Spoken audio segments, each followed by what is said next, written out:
Hello, everyone, and welcome to Playwright, a podcast about creating and sharing new ways to play. My name is Ryan Hamann. You can call me by the letter H. And I'm Ryan Quintal. You can call me by the letter Q. Over the past few months, I've been trying to make my way through Hollow Knight because it's kind of my thing. Like in general, like everything about that game, it's like a 2D platformer, which I love. It's got like this neat hand-drawn art style that's like a little bit creepy, which is what I'm into. It's got the great music. It's definitely the kind of game that I would want to holla at. But oh boy, over the course of right after beating the first boss and acquiring my first power-up, which is like shooting your soul out of your body or something like that. It's weird. I found myself getting really, really lost and really turned around. And for months, like I wouldn't spend every day on this game, obviously, but there were like multiple play sessions where I would boot up, try to find my way out of the dead end that I was in, and ultimately just give up frustrated because there was just nowhere to go. Super frustrating because I knew that there was this great game right on the other end of this hurdle that I was kind of unable to find the other end of.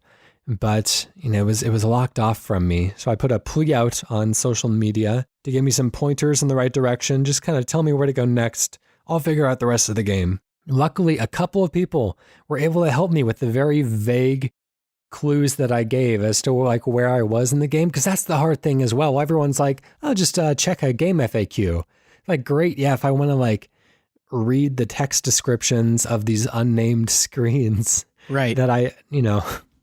It's really hard in certain games to like find your place in the the FAQ. Yeah.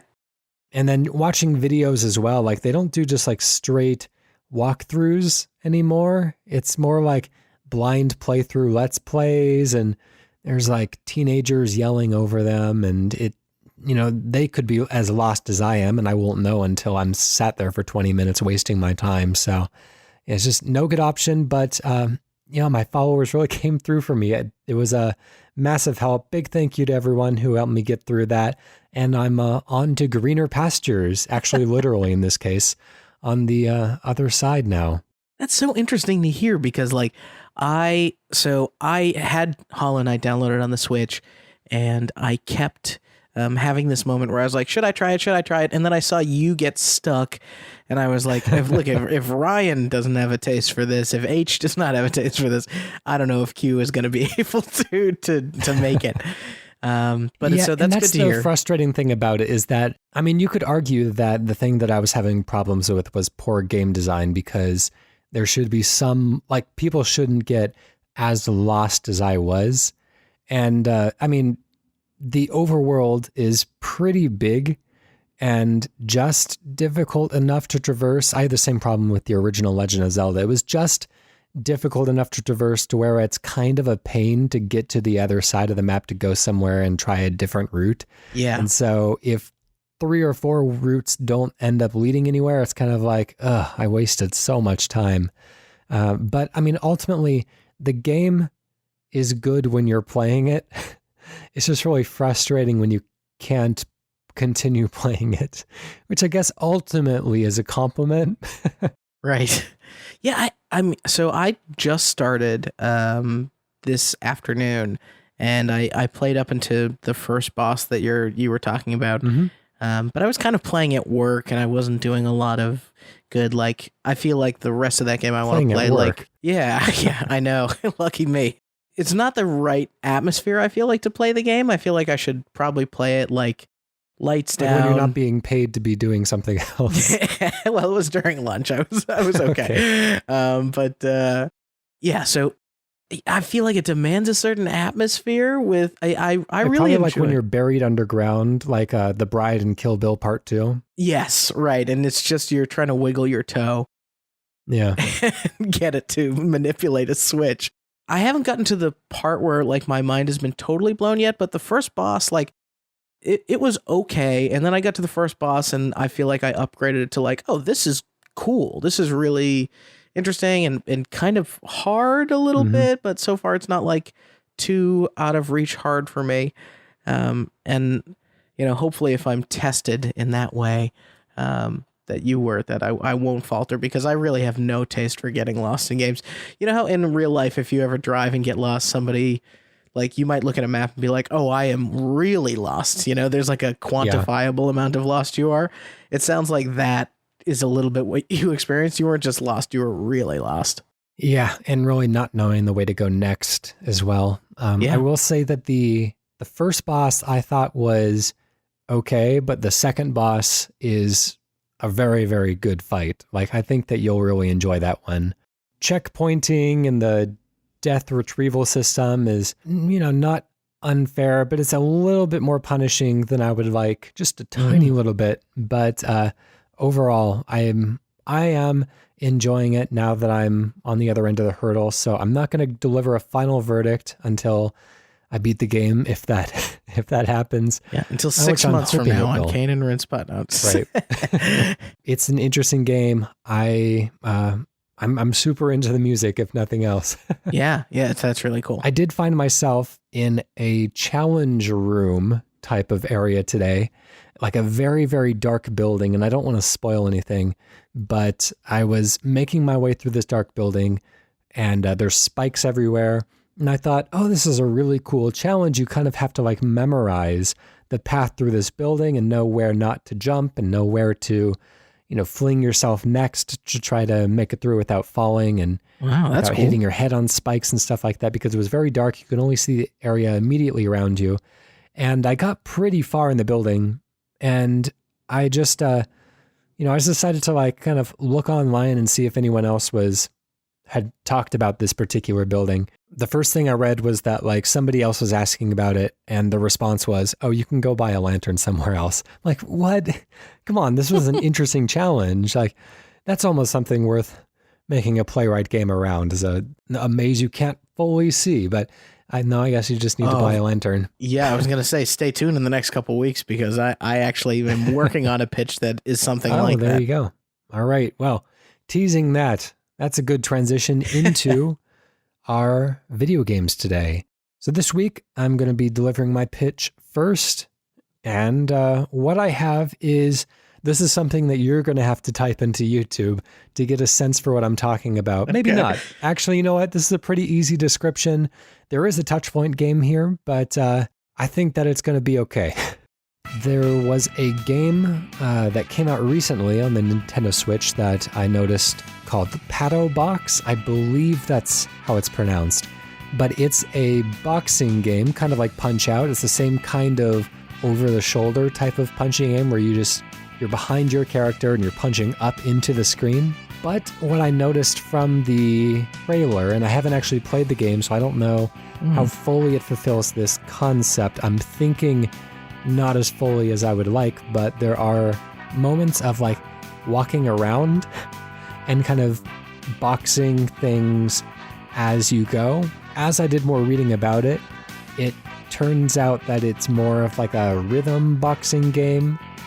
But that idea really inspired me, and I want to explore a little bit more like a free roam boxing game where you interact with the world through boxing. I don't know if this is an RPG or an action adventure or whatever, but the camera's always locked in that Punch-Out style camera view, and you're just going around and interacting with things by punching. So let's punch it up.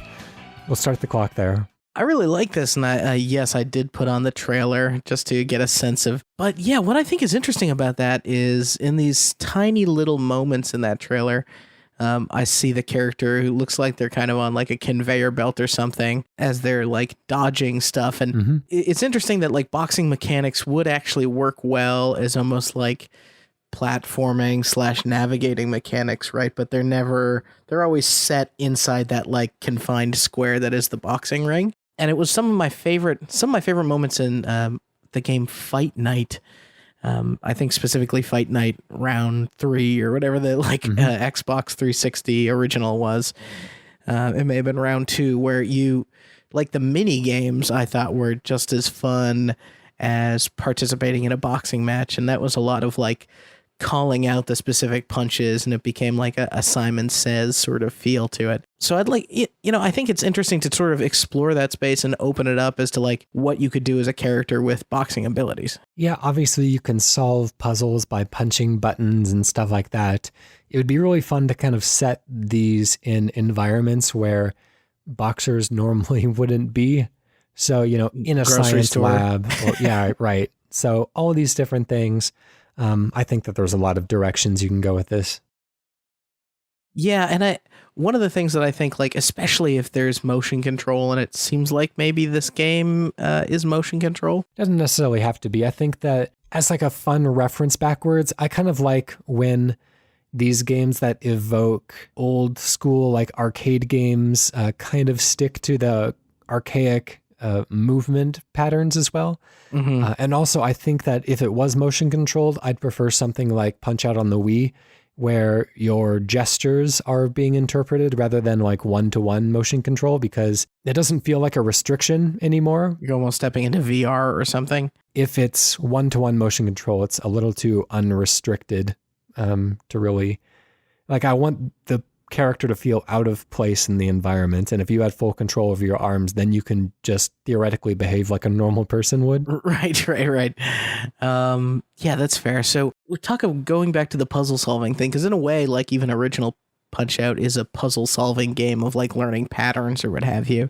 Right. What I really like about the sort of boxing control scheme and any sort of boxing thing is the ability for the character to like activate combos, right? And I don't know if this trailer really plays up combos so much, but the idea of the left, right, the up, down, down uppercut or something like that. All of the different sort of moves and combinations, I think you could like maybe have certain type of switches or objects in the environment that require you to like execute those punch combos on them to maybe activate them and turn them on, or like get them moving in some direction. I definitely don't want this to be a memorization game about memorizing the combos, but I think it would be really fun to have like each button to be color coded, to represent like the left hand, right hand, maybe even like a lower punch versus an upper punch, and those can be chained together for an uppercut or something like that. But if everything was color coordinated, then you can find clever ways to display those color prompts in the environments. So they could be little lights on a computer, or, and then, lots of situations in which you have the choice of what punch to use, and you kind of have to intuit the right ones, whether you're trying to type on a keyboard or deliver a baby or something. Yeah.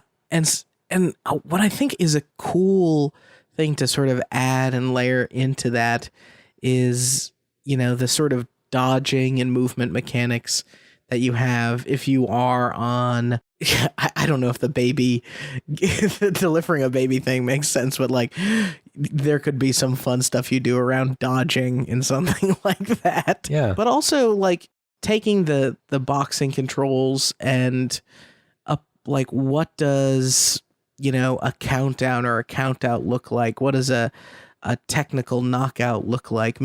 Like, how can we translate those into these puzzles in a way? Or maybe like, are those purely boxing things? Or maybe there's a fun way to make those also part of puzzles?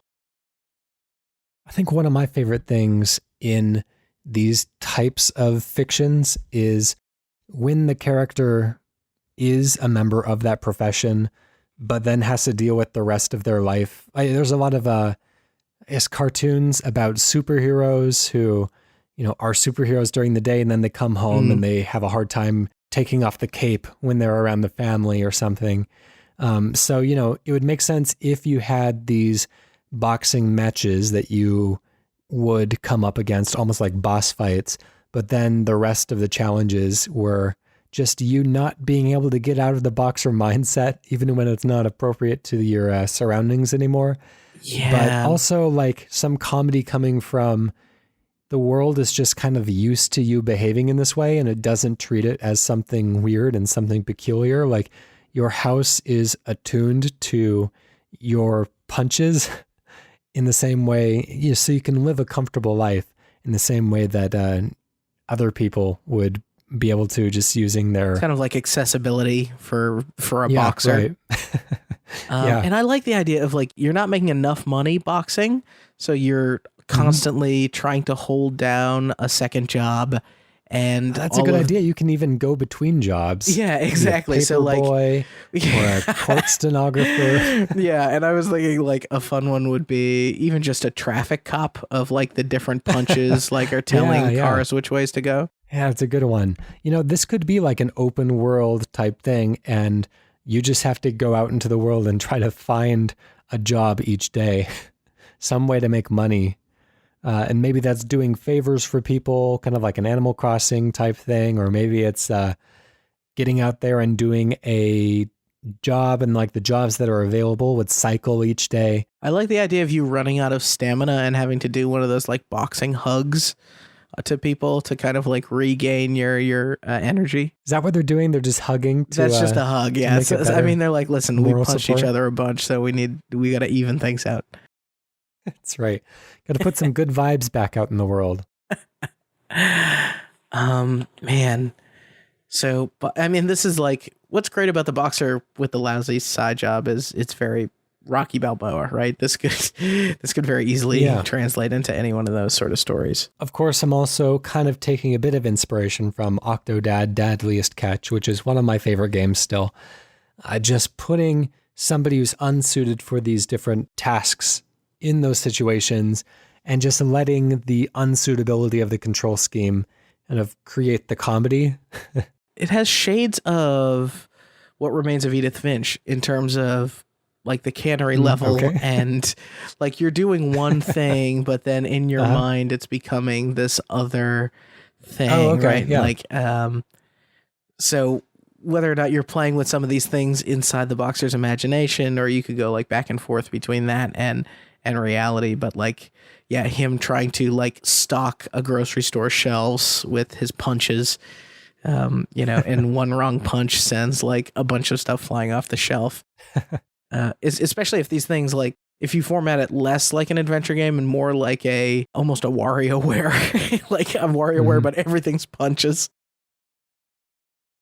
It would also be fun to incorporate the like the sound of the boxing bell around you when you complete a challenge, and then maybe a referee, I don't know what they call them in boxing, but a referee who comes in and gives you fouls when you mess up challenges, stuff like that, just to kind of poke holes in the fiction even further. Anyways, that's all the time we have for that game. I think we have sufficiently beat that dead horse. Oh, nice. This is our boxing game. I'm going to call this one Punching Up. Nice. Let's move now into your pitch. What do you have for us today, Q? I feel like this is usually in reverse, that I'm bringing the silly and you're bringing the more serious. That was a very serious pitch, wasn't it? Oh, no, wait. No, we're reversing it this week. I'm silly, you're serious. Okay. My pitch for you this week is kind of a Gearheads VR dream, where it's a game where in VR you are given these different cars where you can actually get under the hood and take these things apart, and you essentially own your own garage, and you can really tweak and tune these cars in a very manual way, so like living that fantasy of a Forza, but actually manipulating the parts and raising and lowering the car, and actually learning about how the things are connected in the car. And then you can take the cars out and compete in challenges with other people, which is like VR driving, which we know works pretty well in VR.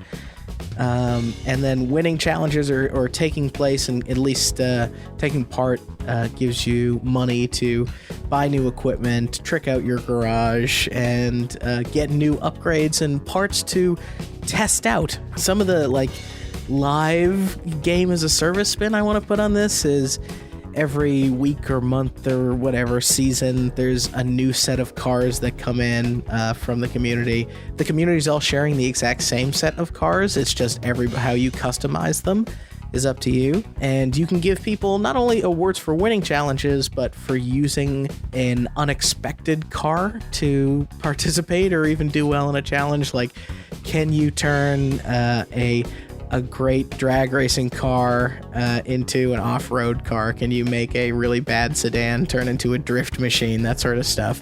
Yeah, there could be drifting, drag racing, demolition derby even, I don't know, Grand Prix. We can talk about and expand all that stuff, but that's the general idea. Great, we're racing against the clock now. I think the premise is really cool. Getting into the cars and really kind of like, fine-tuning, and this could be an educational experience as well, almost like that a PC building simulator game that people have built. And so you can really learn like what each of the parts of the engine does, almost like building one of those little plastic models that are very accurate to the insides of the cars, and getting kind of that hands-on experience with creating. But I was just thinking from a realistic perspective, if this was, and we are within the realm of fantasy, so we can do whatever we want. We have whatever team size we need and whatever budget we need.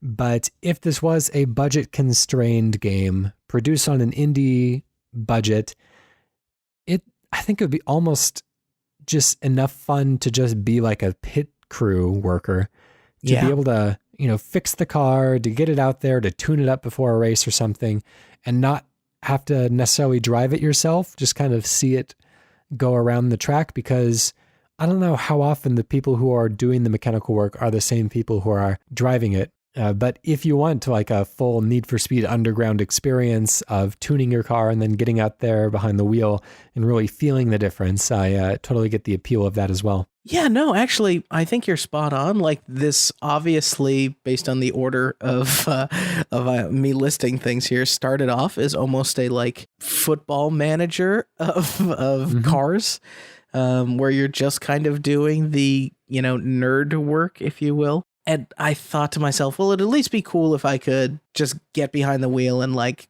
drive it in a straight line, because you're going to need to be able to test out the changes that you make, at least get a feel for like, okay, now the brakes do this, that, or the other thing. So you can almost like, what's interesting about that to me is like, it's the difference between tuning a car and having like the mathematically best tuning, and tuning a car for you to specifically drive it really well. So I feel like that variable does add a lot there. But yeah, obviously to your point, that makes this a like 10x more complicated game. Maybe if you like strip out all the multiplayer stuff, you can just get like lap times or something that you post to a leaderboard. When we had Leon Cox from Canon Mints on the podcast, he pitched a game about driving, about racing, but you are kind of in the passenger seat, or you are overseeing the race from the outside. You're the one that's giving the driver instructions. And so, I think that I was really interested in that idea because it's a racing game that's not necessarily testing the same reflexes and the same gameplay skills as most racing games are. And so, I think there's definitely room to explore that, but I do agree that unless you really feel the difference, you don't really understand at a realistic level, like what changes you're making. Imagine if you built this as like if Football Manager plugged into FIFA the way that like this could plug into Forza, right? Where you have people that are doing like this, like almost physical manual work on a car. And then they're able to like post those configurations. And then people who are playing the racing game, the people who are concerned about the racing, are able to like give feedback to those people of like, brakes are a little slippery, or it fishtails a little bit too much in turns and that sort of thing. You could send it through a test track. Yeah, you don't and watch necessarily it drive. have to be driving. Yeah, but you can kind of see like the Mario Maker like dotted lines for where it goes on each run, so you can really kind of tightly test like what each piece of the car is doing to change its performance. And then based on the tracks that it has to race, you could tune it differently. You can have your favorite configurations. You can give it special pieces to deal with that track's individual challenges. Yeah, and I just like the idea of even like, say the game starts out with you having not a lot more than just like a set of tools and like a jack, and eventually being able to work your way up to like professional car lifts and like cranes and stuff to remove really heavy, large engines. Because like you'd be like, okay, well, I want to make change X, Y, or Z. I just don't actually have the tools to get this thing or to take this car apart in the way that I need to take it apart to access that part of the vehicle to upgrade it. So like being able to invest in the infrastructure, being able to make those repairs, or even the computer systems, like you have to license the Toyota computer system to get like the actual statistical readout as to how the Toyota will perform or something. Well, it's interesting. And then you could be doing guesswork beforehand, right? Just kind of like eyeballing your own car and just trying things out and hoping you don't break it. But yeah, that's an interesting perspective as well, having this kind of career mode where you have to build yourself up, and then probably like a free mode as well, like you would get on a roller coaster tycoon, where you can just kind of build and see what happens, just freely experiment in the sandbox space. Yeah, like the difference between having to like go to a shelf and get a can of oil and having like a dedicated like oil repository valve that just like slides around the entire space with you and stuff, like that type of stuff that you see in very advanced mechanic shops that you're like, wow, that looks expensive and elaborate in a way that like when you go to a smaller mom and pop shop, they're like, you know, they're buying a lot of stuff either off the shelf or they're using stuff that still gets the job done, but like gets it done in potentially a less sophisticated, less more arduous way. Now, I should also point out, if you have a desire to be a mechanic, there is a mechanic game inside of a Job Simulator. That is one of the jobs that you can simulate in VR. So as far as I understand, that is a completely accurate rendition of what it's like to be a car mechanic. So, you know, live out your dreams for real. I do insist that somehow somebody get NPR some money and allow to have just all the backfill episodes of Car Talk constantly streaming in your garage, so you can hear my two Massachusetts boys yammering away at each other and making jokes as you work on cars. Are you a big car person in general? Yes and no. Like, I don't have a super nice car in real life, and I think I probably prefer the Horizon games to the Forza Motorsport games, at least the most two recent iterations of those games. And of course, I love like Mario Kart and just like really arcadey racers. What I always thought was interesting to me is I went on YouTube when my car had a really basic repair it needed. And so I went on YouTube and looked up how to do it. And just by watching video after video, you just start to slowly absorb the relationship between parts and learn that where those parts are located in different vehicles can be extremely different. Just the act of changing brakes on like two different types of brakes on two different types of vehicles can be the difference between 3 steps and 10 steps, and how those things like connect with each other. So I thought like it would be so great to be able to have, going back to your educational angle, a space where you can learn about that stuff and experiment with it and somehow absorb some of that knowledge in the way that you do when you like tune something in Forza. You're like, oh, well, when you adjust this actually changes the car in this way. Granted, that's all based on simulation and you're just changing like a number and a button, but the ability to like know, oh, that's actually behind the headlight. So now you have to figure out how to get behind a headlight and in like a tiny little, 2-door car. What does that mean? And it's very different per vehicle. Wow. Just the act of cutting brakes is different on different cars. Yeah, but I wouldn't know. Exactly. That's a hard thing to look up on YouTube. It's hard to explain away. You don't know what kind of ads you'll be getting served at that point. Yeah, I think you end up on a watch list or two. If it took place entirely in a garage, you could bring in, I think, some of the more creative methods of like dealing with that sort of stuff. So I guess what I mean there is like Forza has a very expressive, but ultimately a little sort of robotic and mechanical way of decorating a car, right? But suddenly, if you're able to have people in a VR garage, they can very easily, we've seen with some like really cool 3D painting programs and stuff, do very elaborate like airbrushing and stuff, and like do really cool artwork on cars that I bet like you would get a whole new set of liveries. I don't know how they're pronounced, for the different vehicles. And even that stuff and people's ability to like in Forza put it on a marketplace and sell it, and that makes them like their virtual garage money. I think it's cool to like split that out, because so many people that are in one of those experiences probably, I don't know what percentage of Forza players are spending a ton of time creating skins, but the ones who are doing it are spending, hundreds of hours doing it. Interesting. Well, that's all the time we have on that one. Do you come in with the name for this one? I have 3 potential names. Okay, well, we'll whittle it down. Under the Hood, little plain. Petrol Heads, but I think I know which one you're going to like the most. Grease Empire. Wow, that's really something. So Boys in the Hood wasn't an option for you. It's a little bit too abstract. Under the It's Hood? a couple steps away. No, Grease Empire is fine with me. Awesome. It's a good one. Cool. Grease Empire. We're moving now into a community pitch. This comes from our website. Somebody pitched it at playwrightcast.com/pitch. It ends up in our inbox and we read it out for all of you. This comes from Jason Estey, who says, this idea is a third-person RPG set in medieval world with anthropomorphic animals. Think something like Secret of Nim, except there are no humans. The animals speak and wield swords and live in human-like villages and homes, but their sense of scale is still the same as our world. So a bear would be like a mountain compared to a mouse. You play as Talus, a squirrel knight who must rescue his fellow villagers that have been snatched away from an army of owls.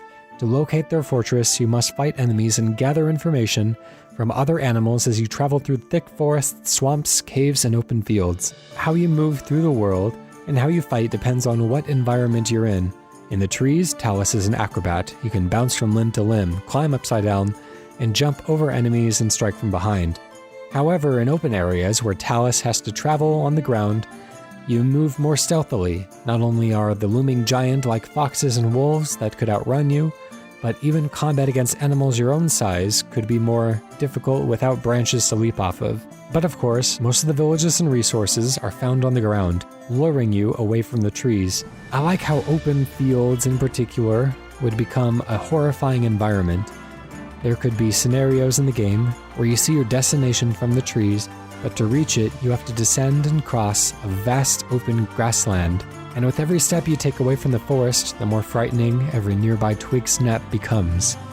And we'll start the clock there. Jason, thank you so much for the submission. I want to like go through the exercise of honoring exactly the sort of text here, but I'm also very tempted to make this feel so much like many of the cartoons that I grew up with as a kid, maybe like Secret of Nim, where a band of different animals are all kind of together on an adventure. And maybe like Grand Theft Auto 5 style, I could switch between them. Whether that's like to his point of scale and being true to scale here, like potentially like it can't be the squirrel and the bear because the scale is just too different, and like that sort of breaks the game down. But having a group of animals that could potentially interact with each other, or like sort of power combo, like jump on your bird friend to get some flight in, or like a groundhog friend to do some burrowing and stuff, could be really cool, I think. Actually that difference in scale could be a really cool thing. There's plenty of games where you swap between characters and they all have different abilities, like Donkey Kong 64 and probably others. That's just the one that came to mind.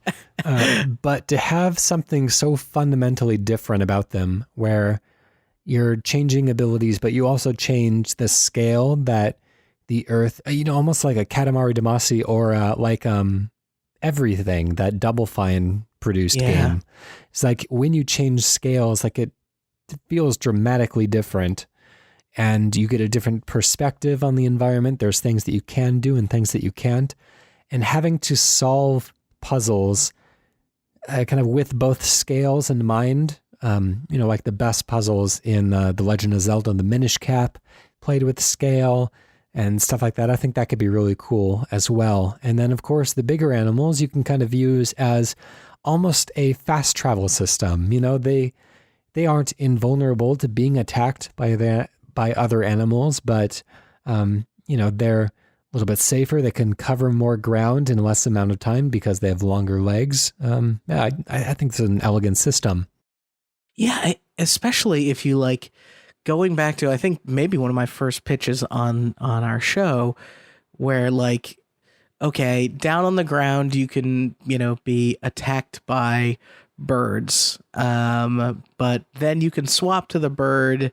And this could all happen in like one long encounter, right? You swap to the bird and you're able to handle the birds from above, but the bear friend or the wolf friend is being overwhelmed by the rodents on the ground. So now you switch back to the squirrel and you're on the back of the wolf, and you're actually able to like being on the outside of the mech from my first pitch. That's where that was going. Kind of crawl around and like knock little things off of him. And yeah, you're just playing with 3 different levels of scale. So what does combat as the squirrel feel like versus combat as the wolf or the bear, and then eventually combat as the bird? And even if those things are a little bit more on the end of simple, the fact that you have to keep swapping between them based on the enemies that are appearing on the battlefield could make that really feel exciting, I think, and probably a little frantic. Yeah, definitely. There's a game called Severed, which I know that we've mentioned before on the show. Originally for PS Vita, has since released on the 3DS, Wii U, Nintendo Switch, and I believe some phones have it as well. Little toasters. Yeah, right. It's something that requires touch screens, and so that's prevented it from finding its way onto Xbox or PlayStation or anything like that. But it's a really, really strong game. I'd recommend it if you have a Switch or any compatible hardware. But in that game, you in these combat encounters, it's first person, but everyone around you, all the enemies just kind of encircle you, kind of like a regular JRPG battle, and you can only attack one enemy at a time, but you're free to slash at them as much as you want during that time. But you also have to make sure to manage all the enemies around you. And so they all have little timers that are counting down to when they're going to attack next. So you have to either preemptively attack them to reset their timers, or get ready to block or counterattack when they're attacking. There's all these things that you have to manage at once. And then as the game piles more and more enemies on you, it becomes a more difficult task. And so I could see something like that working where, there are things during a battle that each of the party members are going to have to attend to. But it's not like Final Fantasy or the old Final Fantasies where you're all taking turns. It's like you have to manage everything at once. Yeah, and I like in my head, one of the games that comes to mind is actually a game that I feel like made a big splash and then went really quiet. A game called Biomutant. Okay. Yeah, that one's I don't know. released yet, right? Is that the one that I'm thinking of? Yeah, it's not released yet. But like it made an announcement. You're essentially like a weird squirrel fox thing. Right. But like the whole world is built to like pretty reasonably like scale, like sort of squirrelish scale. That's the only game that I can think of in recent memory that even like toys with the really anthropomorphization, if that's a word, of animals. And yeah, so much of like, I feel like child fiction and the stuff that I remember from growing up, whether it's like the brave little toaster is anthropomorphizing like appliances, or Fievel Goes West, even like all these movies, like that was a really ripe area. And when you like bring these animals to life, a la Disney, and I think if you did it in that sort of Disney Kingdom Hearts-esque style, this could be a really like charming game that's approachable for all sorts of levels of players. I should point out, actually recently, there have been a couple of mouse adventurer games that released at around a similar time. They must have just been in coincidental development, but they look a little similar. So I think they kind of stole each other's thunder a little bit. But there was one called Ghost of a Tale, which is a really, really nice looking game where you play as a mouse with a sword. It's kind of a Redwall type of setup. That one can be played by anyone with a screen. You'll see what I mean in a moment. The other one is called Moss, which is only in VR right now. And that one tasks you with guiding a little mouse with a sword and shield around these environments. You control it just like a regular 3D platformer, but you are like a spiritual figure in each of these environments, and you can kind of look around the environments and interact with things here and there, but it's mostly you just with the regular controls, just getting your mouse friend through all these single screen puzzles. Yeah, and you know what? I mean, we even more recently have Tunic coming to the Xbox One, right? Yeah, that's right. Yeah, I'm super excited to play that. And there's there's an animal in a tunic. I love it. And that's kind of a Zelda-like, but like now we have the capabilities. Like, look no further than something like Ni no Kuni 2, right? You can get something looking very much faithful to the sort of 2D art of the like blockbuster kids movies back in the day, and I would love to see that style applied to these this fantasy land and the sort of 3D-ness and scale that you could achieve with all the different types of animals. There's a certain look that hasn't really been captured, and it's Secret of Nim is a good example of that look too. But I think there's a lot of movies in my head, like the old Lord of the Rings animated films and the Watership Down, that had like a really off-putting rotoscoping. Is that the word for it? Where it's a cartoon, but it incorporates some like live action elements, but like are inked over.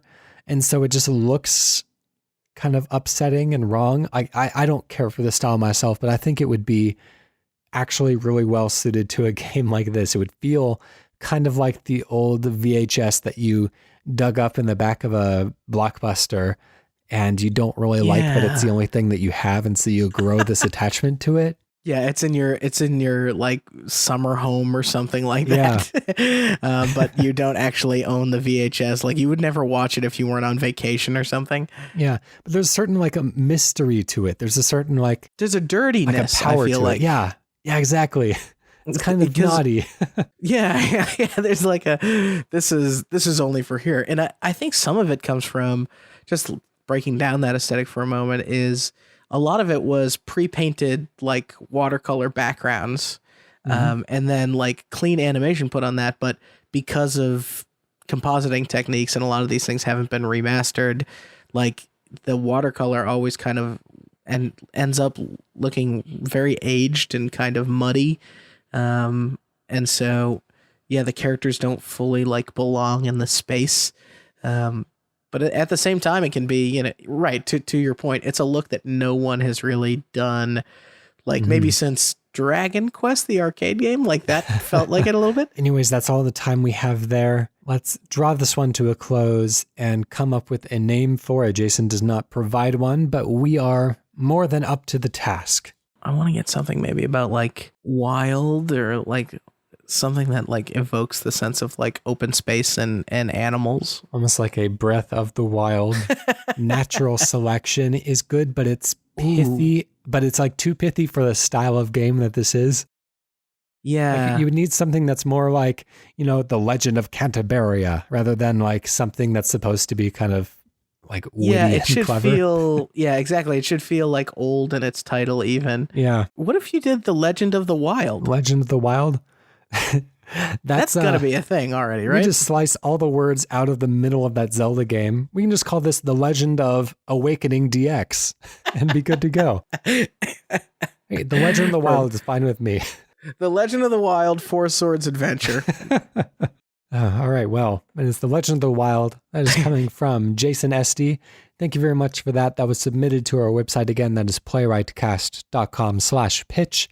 You can also email us, playwrightcast@gmail.com, or you can tweet us at playwrightcast. That is PLAYWRITECAST. As always, special thank you to PROTODOME for the use of our theme song, Hello World, off the album Blue Noise. That's what starts and ends every show. It's not quite all the fancy stuff that Ryan puts behind all of our pitches, but it's still very good, and you should listen to it. And also, welcome to our Overcast listeners. I know there's a bunch of you here at this point, and we just want to say thank you so much for checking us out, and we hope you continue to listen or dive back into the back catalog or even write in a pitch yourself. God forbid. Can you imagine us reading your video game idea on the show?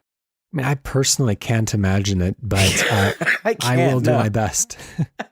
Every week I don't imagine, I live it. Today, we are going to end the show with a miniature pitch. This is just something to chew on as we prepare our brains for another week. Feel free to write in if any of these miniature pitches take you anywhere, or if any of the greater pitches, greater in scale, inspire you in any ways. If you would have taken it in a different direction than we have, we love to hear that.